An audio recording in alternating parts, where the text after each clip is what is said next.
Steve, to go backwards before we go forwards. All right. Because we haven't talked to you since. All right. It's been like 6 months. Right. What happened on the knee? Honestly, it wasn't a knee. I had hurt my hamstring. So I don't want to say exactly what happened right here, but hurt my hamstring, so that's what had me down the rest of the season. Where are you in terms of recovery at this point? We've seen you obviously out Oh there. yeah, no, I'm back. I'm back. You know, they just want me to take limited reps. You know what I'm saying, just soft tissue injury. Want us to take our time with it, but for the most part, I'm back. You see, I'm out there flying around, and everything like that. So, is there a date on when you'll be able to be, I guess, quote unquote, 100%? honestly, shoot, probably by the spring game or fall camp for sure. Like I said, I'm pretty much back. Like I said, I just limited reps. But when I say limited, I might be only missing like 8 reps out of the total, so not really much. Does it still need the rehab mobility work? Or are you I'm still doing a little extra strengthening and mobility for sure, So You're expecting to play in the spring game then? Or yeah. No, you see me in spring game for sure. After last week's scrimmage, Coach Lanning said he wanted to see maybe fewer explosive plays, maybe stop the run a little better. It sounded like he thought the defense kind of evened the scales, maybe won today. Do you feel like you guys responded the way you wanted to in today's scrimmage? I definitely felt we responded the way we wanted to. Like I said, we watched the film and we looked out, corrected what we did wrong, as far as like fits and lining up, and we just got back to it, did our thing today. Pretty big leadership shoes to fill in that safety ring with Ferron out. What have you kind of done this offseason and try and step up and help that? Just being more vocal as far as what we need to do, where we want to be. Like I said, I didn't seen it before, with guys like Javon Holland and again with Ron McKinley. So I know what it takes. I know what we got to be as a team, how we got to communicate, and just communicate with each other. And as far as that relationship and that bond we got to have. So.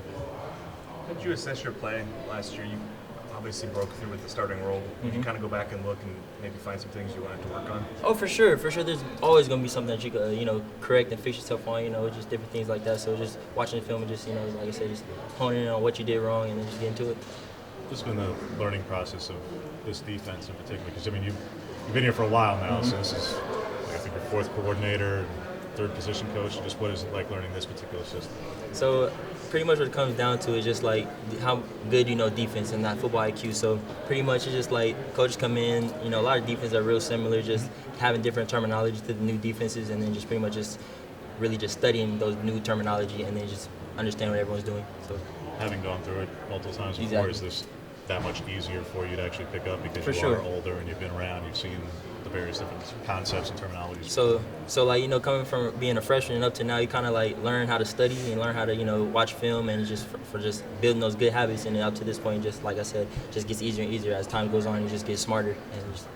A couple of semi-new faces in the safety room in spring. J.J. Greenfield comes back, rejoins the team, and then we also have Donovan Dalton coming over. What have you seen from those guys, and what do they add to the room? I think those are real good players. They're both really smart. Like I said, they don't hesitate. Both are ball hawks. Like I said, and they understand the defense pretty well. Like I said, they come in and they just been picking it up real easy as far as what I'm seeing. So like I said, I really like those guys, and I'm really looking forward to what they can bring to the team.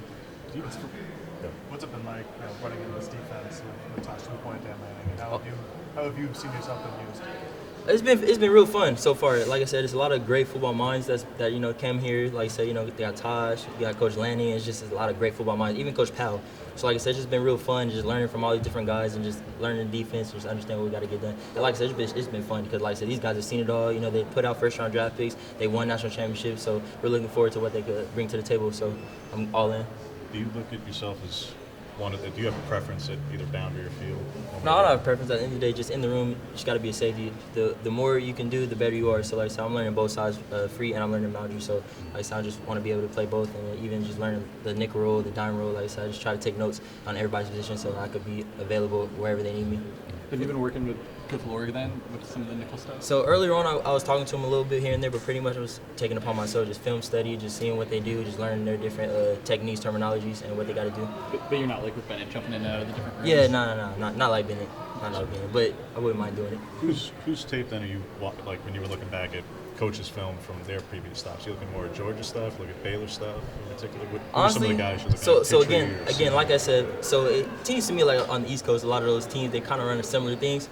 So like when we're watching different films, like I'm watching Baylor's tape, I'm watching Bama's tape, watching Georgia's tape. So like I said, a lot of their defense is very similar, and then they just have, like I said, different terminology, but grand scheme they're running the same things. So like I said, just going back watching those different games and seeing how those different players did their different roles, how they were able to execute and be great at what they did. So.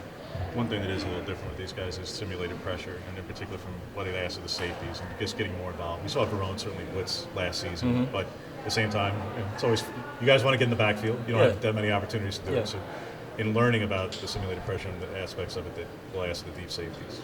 How have you taken to that? What's kind of different in that compared to the past defense you played? So we did a lot of simulated pressure last year, and even with Coach Avalos, we did a lot of simulated pressure. So like I said, it's nothing new to me. So we're just coming in and just executing it the way they would like us to do it. So like I said, it's all good to me. Like I said, we want to blitz. I want to go get a sack. So like I said, I'm looking forward to it. What have you seen from Trequez Bridges coming back to safety, and how do you think he's progressed? And that dude's a ball hawk, so I love that dude. Love having him in the room at the free safety position. He's also learning the boundary as well. Like I said, I think he's just a long, athletic guy, and just love to have him on the back end. So. Obviously not your side of the ball, but part of your job is stopping Kenny Dillingham's offense. What has that been like this spring? I mean, the stuff that he's throwing at you guys, that making you that much better on defense? Yeah, no, it's for sure making us better. Like I said, it gives us a lot of different looks that I'm not necessarily used to seeing from our past offense coordinators. So like I said, it's just been cool just adjusting, seeing these new formations, and just being able to see, okay, this guy's about to motion. Okay, what we're going to get into. Oh, snap, he's not going to motion. Now what? So like I said, it keeps us on our toes and keeps us locked in. And we've got to make sure I read our keys every time. So. There's a lot of length at the safety spot. We should talk about Quez, Brian Addison as well. How does having that length just help you guys as a defense? Does it allow you to kind of play more freely back there? Oh, for sure. Like I said, you got those. They're tall, they're long, fast, athletics. Like I said, they're able to cover ground. So, like I said, it's a big bonus. Not every day you get a 6'5" safety. So, I mean, kind of says a lot. All right, thanks, Steve. Thanks. No problem. Appreciate it. Appreciate it, Steve. Thank you.